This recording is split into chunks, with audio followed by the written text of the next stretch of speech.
And definitely with Qatar Airlines now operating direct in Ghana, particularly around the pandemic, that's a huge boost to our economy indeed.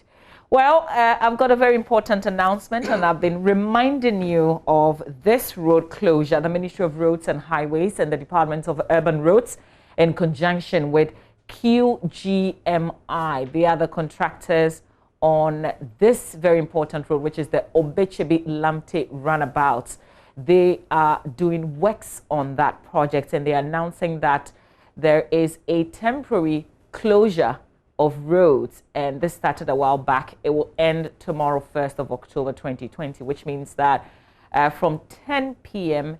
every evening till 8 a.m. the following day, you can have access to that portion. This is to enable the contractor launch the metallic beams for the construction of the interchange. Affected traffic will be diverted to apply alternate routes within the area. Motorists are entreated to follow the directional signages that will be placed at vantage points on the approaches to the runabout, and they apologize for any inconvenience caused. But right now, that portion of the road is accessible, except that later in the evening at 10 p.m., it won't be.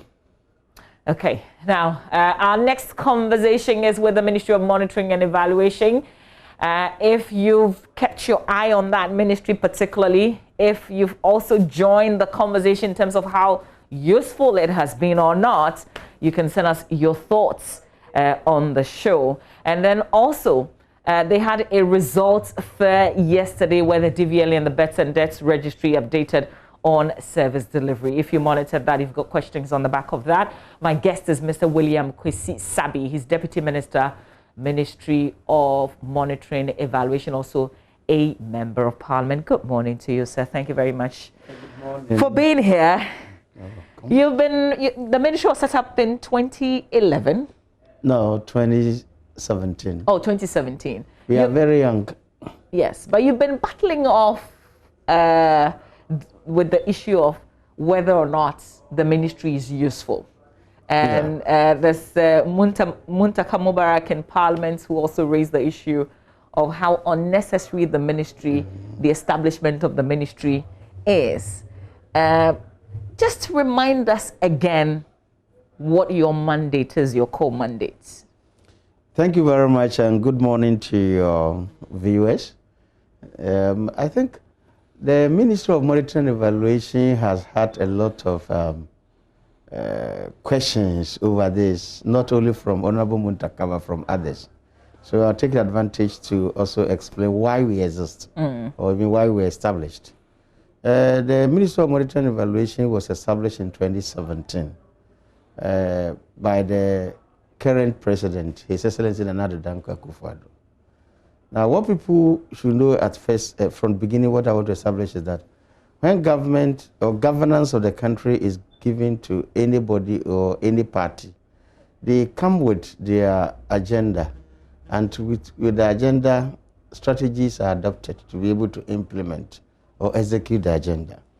The current government came with what we call the transformational agenda.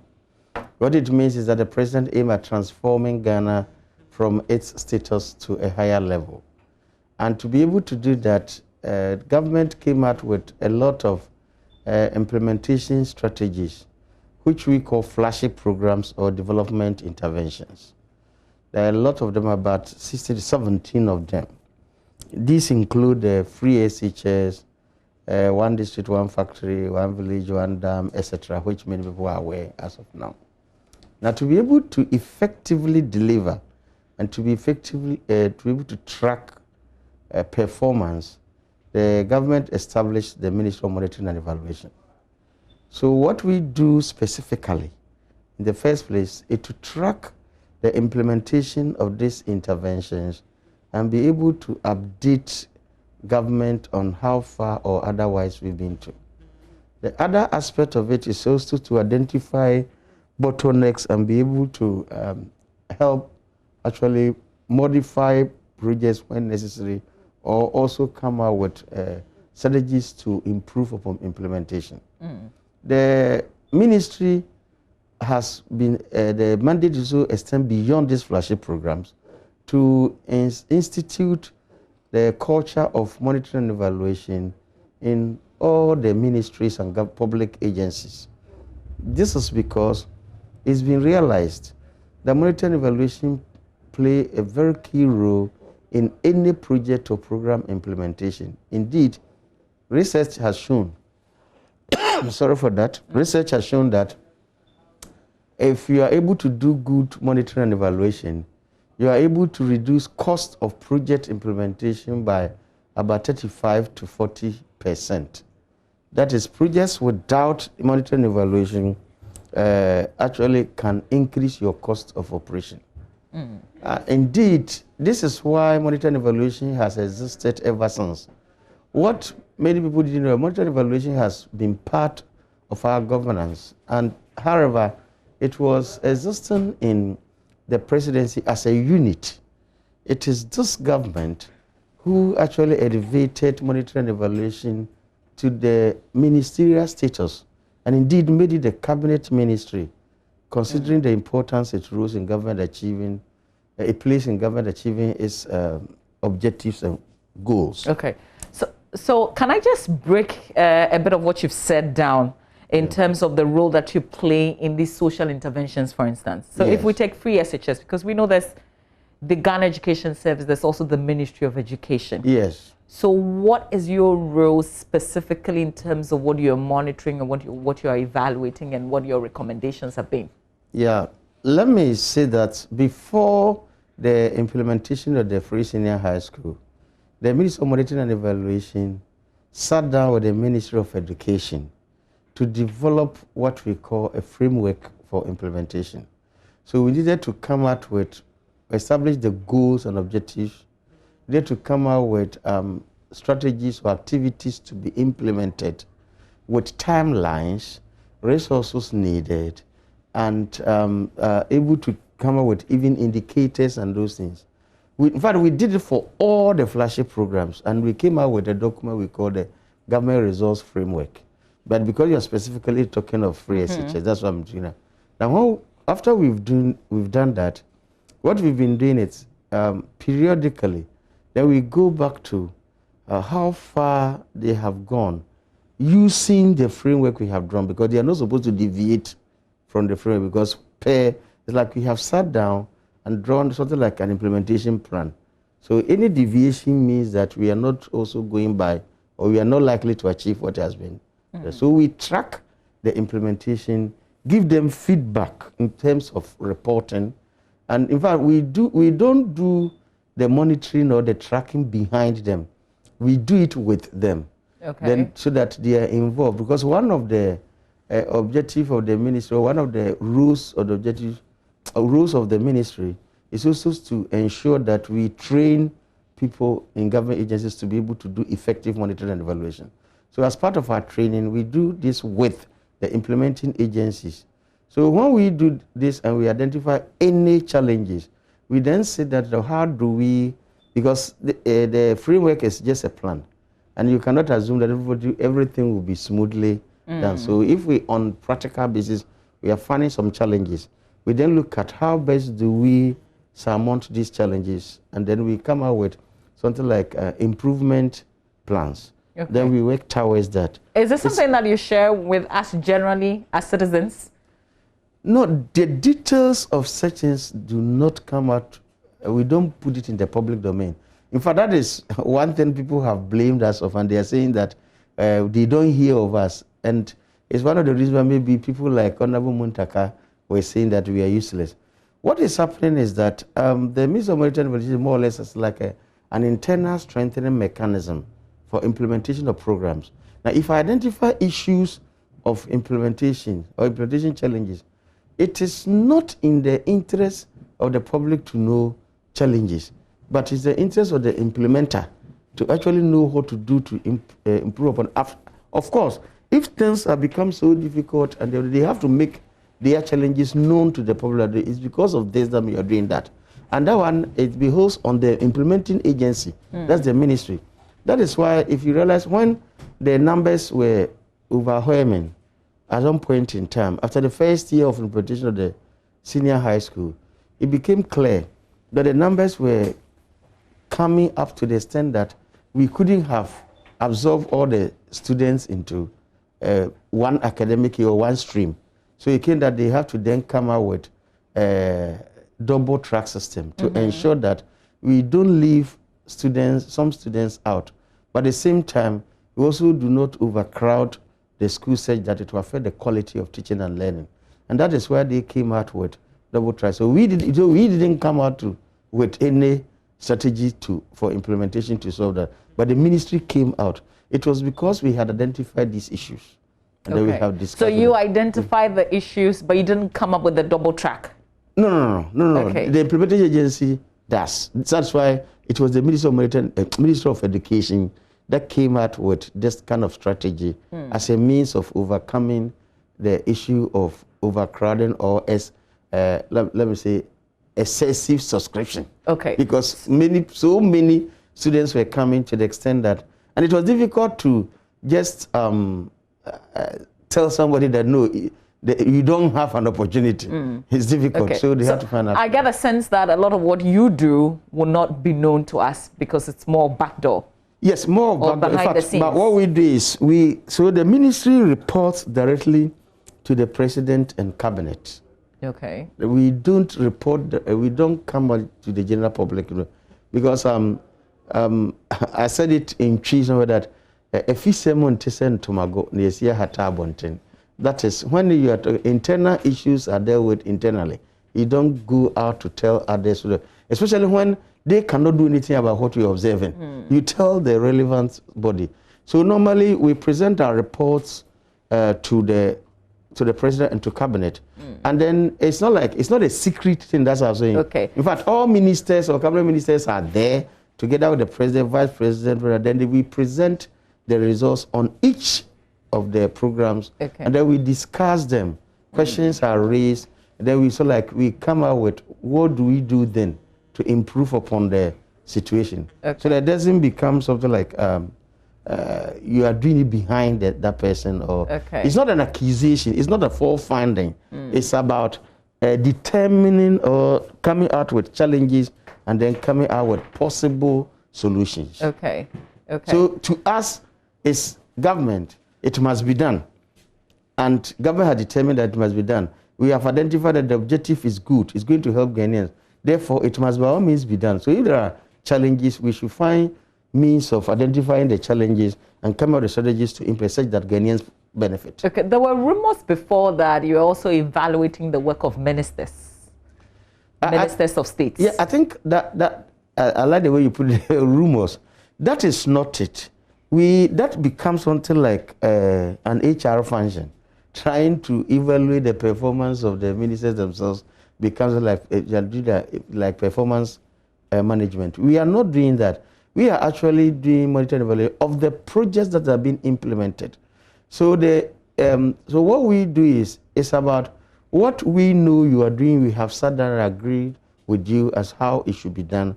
That we are more or less assisting you to implement. Ours is more of support. We support you to do it. We are not identifying whether or not you are doing well. But what we do, maybe that thing came out because of this. For the implementation of each program, what we do is that periodically when we're giving the report, we use what we call color coding system to determine how you are faring in terms of implementation of that program. So we have red, amber or yellow, and then green. If it is green, it means what it means everything is going on well, and that we are likely to achieve the goals and objectives set for that. If it is yellow or amber, what it means is that you are doing well, you are doing good, but it's not all that well, so that we will achieve the objective. So there are some challenges that needs to be, and then we will come out with the challenges we identify. Then if it is red, it means it's serious, because what it means is that we are not likely to be able to implement or hit the target that we set for ourselves. So those indicate a kind of color coding system gives something like a summary of the performance of the implementation of these interventions, not necessarily the overall performance of the ministry. For instance, if you come to Ministry of Education, we are only monitoring free senior high school and the implementation of teacher training allowance. Okay. So at the end of the day, if we can use only these two things to assess the performance of the whole ministry. Yes. Okay. So it will not be fair.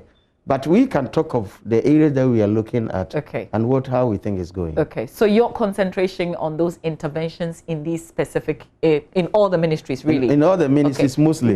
Because one thing is that, apart from those doing the flagship program, we also have the responsibility to train and inculcate the culture of monitoring and evaluation each ministry or government agency.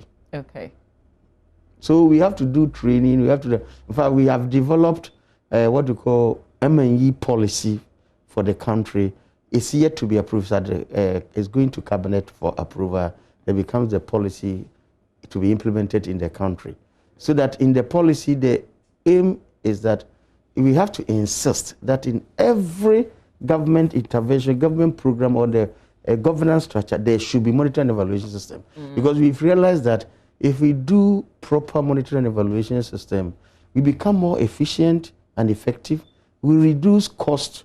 In fact, we reduce corruption to the barest minimum if you are doing effective monitoring and evaluation. Okay. So when people talk of this government fighting corruption, they forget that monitoring and evaluation is a tool that we are also using in fighting corruption. Okay. So how effective has your ministry been in monitoring the interventions of some of these projects in the ministries? So effectively, I'm asking, with the color coding that you mentioned, which ministries have been outstanding in terms of implementation actually of projects? We are not, what we do is we don't do that comparison. We do the implementation on to the, whether it's red, yellow, is actually related to you and to an individual agency, but we don't compare that maybe Ministry of Agric in implementing, for instance, planting for food and jobs. We don't compare with maybe Ministry of Special Development, Special Development Initiative implementing One Village, One Dam. We don't do that, but we look at each and its performance. Okay, so which of them has been your most successful social intervention program? Let me say, all of them, where success equals effective implementation. Let me say, all have been successful, but we've had peculiar challenges with each one. And as we go along during the monitoring, we are able to come up with those ones. For instance, when we started free SHS, everybody was so happy with it. When it came to the point that they needed to do, the numbers were overwhelming, they needed to do a double track. Not many people actually understood what they were doing and became an issue. That is why when somebody says, I've heard our opponent, NDC, saying that when we come, you end double track system. And as if double track system is a problem that has come that we have to solve. Double track system is a strategy to rather solve a problem. Ask yourself, if your classroom can take 100 students and you have 200 students who qualify to benefit from government intervention, and then you decide that, okay, then instead of during the vacation period, the 100 that will have been denied admission, use that vacation period to also study. Will you say it's a problem? It's not a problem that has come. It's a solution that has come. But maybe if it is, we don't find that to be a very pleasant situation, because for us, as I have said, it is a solution to a problem we are trying to. Then we find another way of going about it, or trying to see. That is why the ministry said, oh, it's a gradual stage of maybe solving the problem, that we will move out of it. So when issues of that nature come, I would say it's a challenge that came, and this was a strategy to solve it. Okay. So we don't come out to say it's a problem. Now, what I'm doing in terms of how successful or whatever it has been, that's why I'm bringing this kind of, because what we are doing is, as you're tracking implementation, you are identifying issues and then solving them. For me, from where I sit as at the Ministry of Monitoring and Evaluation, I'll say all has been successful. Okay. Just that each one has its own peculiar challenges. For instance, one village, one dam. There was so much noise, whether it's the beginning of this year or late part of like that.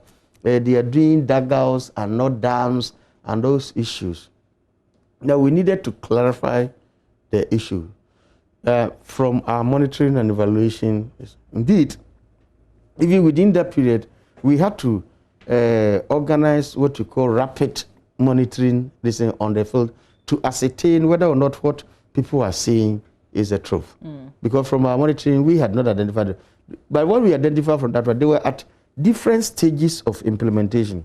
Whether it is a dugout or a dam, it starts as a dugout. Because you have to dig a place that we call, this is the dam site, and before you go through the processes.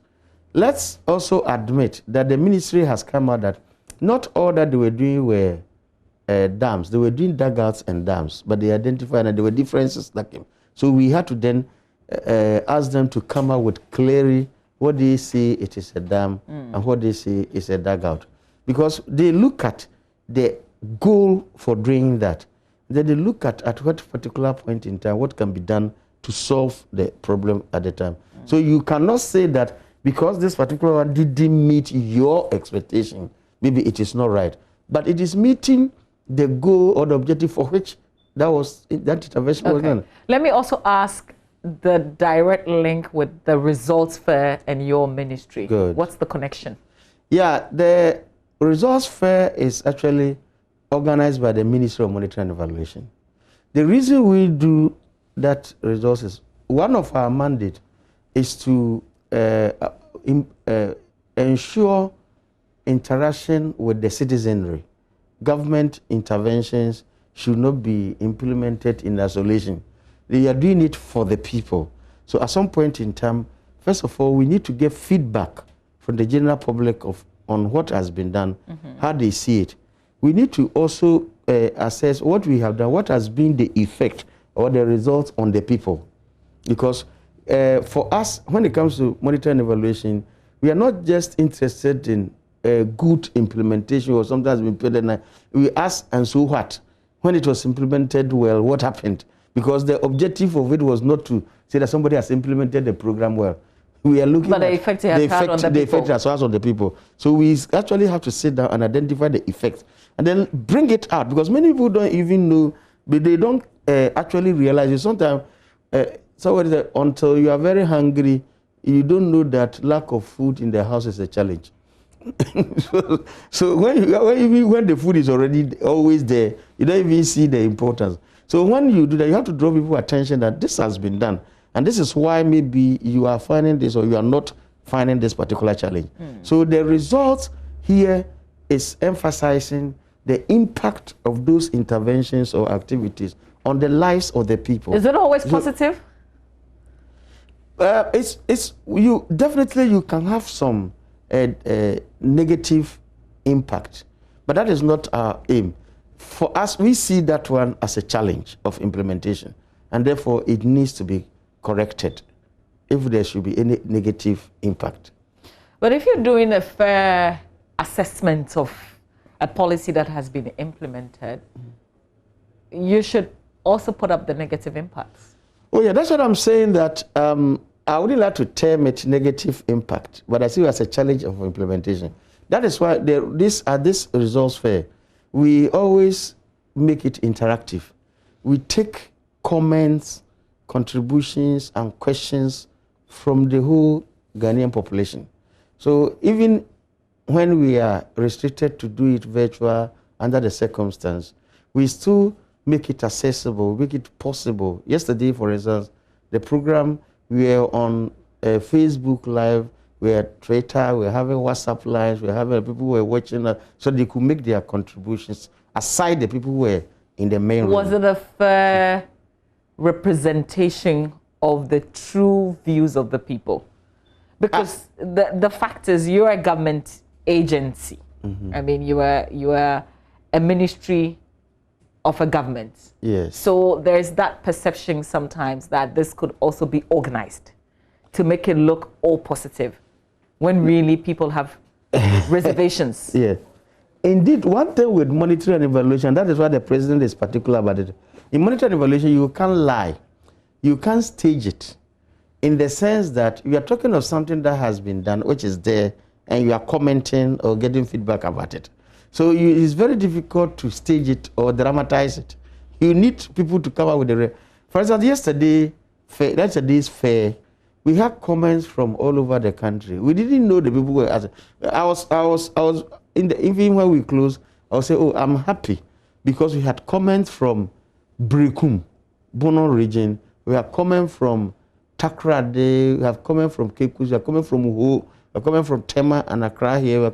So it became a national. For me, that gives me the idea that we are covering the whole country. At least it's an indication. So we don't know who is where calling because it was on Facebook wall. People were writing. So which ministries featured yesterday? We featured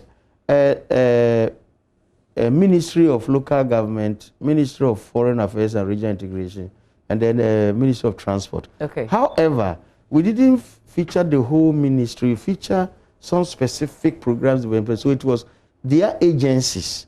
Some of the agencies that actually were highlighted. Okay. So for Ministry of Local Government, we featured birth and death certificate. Then when it comes to Ministry of Foreign Affairs, it was passport issuance. And then when it comes to Ministry of Transport, we dealt with DVLA. Okay. We selected these. Well, I will ask why. Because I don't know. These are public service delivery centers. We call them frontline service delivery. They interact with almost 80 to 90, 100% of the Ghanaian population. Because everybody born in Ghana is supposed to be registered. And when you die, you're supposed to be registered. So, and yesterday I learned something. Later I said it was that, do you know this important documentation in your life, you are not involved. Because at the time you are born, you cannot do the registration. It has to be your parents. And when you die, you are not there to do the registration. Somebody else has to do it. They are very important. The second thing is, we all know the challenges people face in the acquisition of passports. In Ghana, it came to a point that people could apply for passports 6 months, 1 year, and they'll be followed. They will not even get it. And sometimes they even gave up. Somewhere, some years back, I could even, passport office were making some announcement. People were not coming for the passports. And somebody had passport thrown out. They had to even ban some of them. This is because people had followed passport for 2-3 years. When they don't get, they give up and they leave it. Similar to DVLA, getting your driving license or vehicle registration, you have to go through what we call guru boys.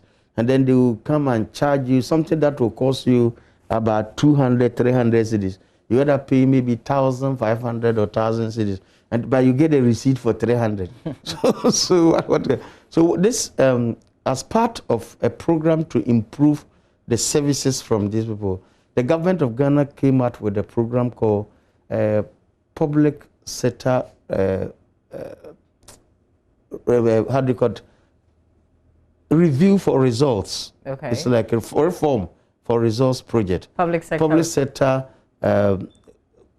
review or reform for results project. And it check details of that for me, please. PSRRP. And it's being sponsored by the World Bank. Now, in this particular project, we are actually coming out with what we call improvement in the frontline service delivery, which will have effect on almost all Ghanaians. At the end of the day, we have a better service delivery. And then we, the Ministry of Monitoring and Evaluation, in fact, we are playing two roles. We are implementing agency ourselves, but we also, part of the project is to install the monitoring and evaluation system across government. And we are supposed to also do monitoring and evaluation on the implementation of the program. So yesterday, we actually showcased these three to demonstrate what they have done so far for the past 3 years that we came into government. I'm interested in the births and deaths registry. Yes. What is different about them today? The difference about them today is that, one, as it came out yesterday, birth and death registry is not the old birth and death registry that we know. People were usually, until recently, but we still have the challenge, but people will not even go for birth certificates until they need it for other things. For instance, if you needed to do, to go for passport, for instance, you have to go for a birth cert. And people were using, if you have to go sometime, travel, or do certain things, they require that they'll go. But now we've been able to instill in people, at least they need, it's part of the education, they need to do birth registration and death registration. As part of, we realized that they have this challenge.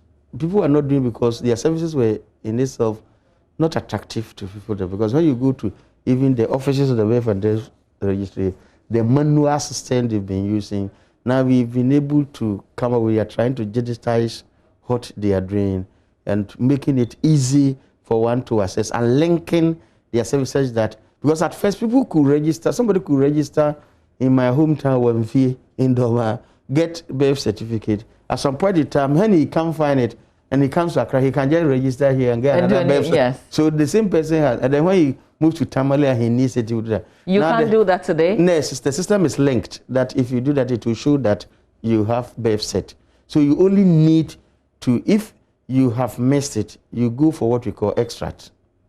And then it will be extracted and do or copies for you. Okay. The birth and death registry is now, we are, through this program, we are resourcing them with over 100 motorbikes, about 10 vehicles, other computers, to be able to do this work effectively.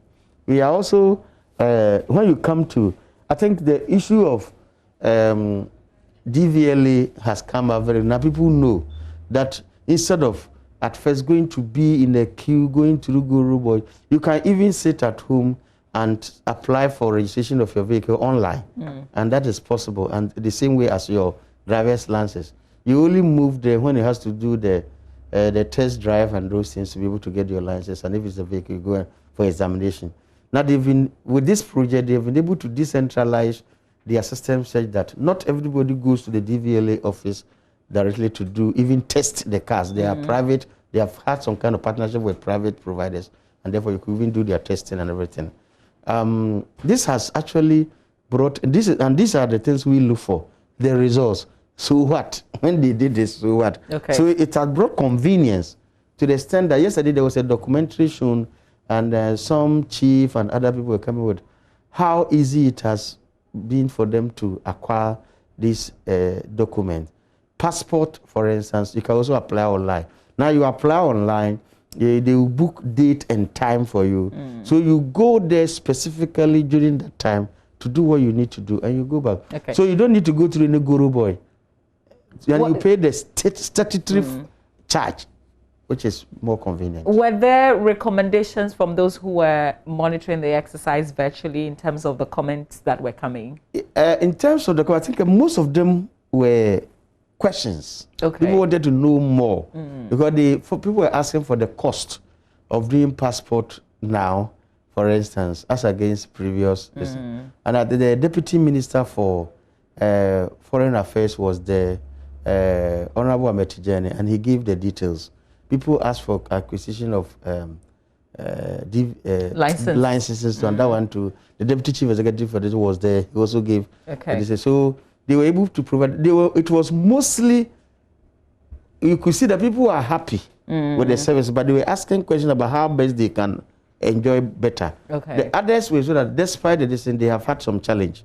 So that one too came out, and we need to inquire further. Okay. It came out that the passport office had a challenge for the past 2 days or so, and within 24 hours, their system was not working, the internet connectivity. So, you know, you apply online, pay online, and the form is given to you, but they were not getting. Okay. So this is some of the feedback we got, and then unfortunately, they were able to work on it. I think even today, it should not happen. So what do you do with the outcome of a fair like that? It goes into improvement in the implementation of the programs. For instance, the comments we get, we put all of them together, and then it is given to the implementing agencies. these are the issues that came out during the fair that you need to address. Okay. And then we also use that to modify, or let me say update the framework we are using to implement the project, so that if there are issues that require special attention, we make it a requirement in the implementation, which we will be monitoring to see to it that you are actually tackling those issues, so that people will be happy. In wrapping up the conversation, just want to ask what is next for the ministry after this results fair yesterday? Yeah, after this results fair, first of all, the agencies that have been involved, we are going to sit down and look at their results framework. We need to revise based upon the comments and inputs that we have received from the general public, so that, as I said, implementation will reflect on people's desire. We are also looking at other areas that we have not been able to do the result. In fact, the PSRRP involves about 16... The public sector reform for results for results first, yes. So thanks for the software. The tips are too many. It involves about 16 different agencies, ministries and agencies. So far, we've been able to come at some of them, not all of them. In fact, there's another group that even involve us ourselves. What we call the good governance. We have to look at governance system itself in this country, how it's going, and then we will come out with that. So we are aiming at possibly organizing a fair on that one too, so we'll be able to come out with issues at that of those areas too, so that we can improve upon that. The idea is that we are doing something that requires improvement. Improvement cannot be done at one particular stage. Say, I have done improvement, I have finished. So we will be continuing doing this, getting feedback and listening. In fact, we are going to do another general one, what we call Listening Ghana. That one is not going to be a particular institution. You're doing all this before election 2020? Hopefully, the Listening Ghana should be done before election. Possibly by next month. What we are looking at is, and let me say, we are not doing this because of elections. We are giving us a form of good governance system, so that we give feedback to government as to what needs to be done. So what we are going to do now is we give the chance to the general public. That one, we move to the public. We ask you to give us feedback on these issues. Of course, it will be moderated. And we got something like questionnaire, sometimes we have something like group discussions to get feedback from people as to what needs to be improved. And they get suggestions for improvement. All right. Well, we wait for that. And the governance monitoring that you mentioned, it will also be good because, and I've just picked the Finder newspaper, where it's been said that the economy good governance is to decide the 2020 elections. That's according to a survey conducted by Dr. Kobi Mensah, who's with the University of Ghana. So we wait to see the bit about the governance. But I thank you so much for your time. Thank you for this conversation and the understanding that you bring, I guess, for those of us who've been monitoring as well, in terms of your work, because otherwise... Those monitoring the monitoring. Exactly. And maybe let me say thank you too for the opportunity to come, because we don't usually get a chance to explain issues of this nature. And that is why many people say that the Ministry of Monitoring Evaluation should be scratched. I think after listening to us, many people will form there that it's not really... we wouldn't say this ministry is not necessary. Just share really, some financial budgets with us and we'll give you more of the opportunities. That is very good. We'll try as much as possible. And we apologize for not maybe coming out so much as people wanted. However, it was done for a purpose because, as I said, our work was not meant for giving out to the public what we have identified. It was meant for giving out to the government for them to improve upon performance.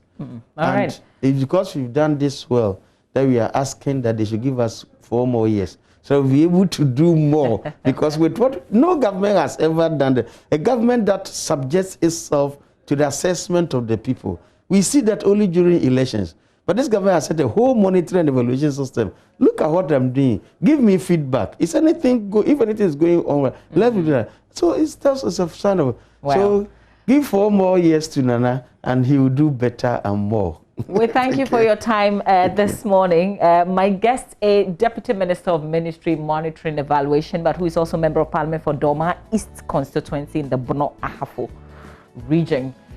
Stay with us. Up next, our conversation on the National Science and Maths Quiz. We will tell you what you missed yesterday, just in case you didn't realize that Thomas Aquinas fell on the way by Pope John. They are through. What's your secondary? Which secondary school did you go to? The St. James Seminary Secondary. Okay. It's in Sunyani. Okay. Are they in this context? I haven't followed, but I know it's for some years it has been the best SHS in Ghana. Oh, really? Yeah, consecutively. Oh, okay. We've come up with the best results. Okay. My producer is confirming that and telling me that yes. So I've got a science question or a math question or chemistry, biology. Which one should I give you? I didn't do science. During my time, we're not doing that. We're doing mostly arts. Okay. It was arts. So should I give you an arts question? Maybe. Yeah. I'll try. I'll attempt.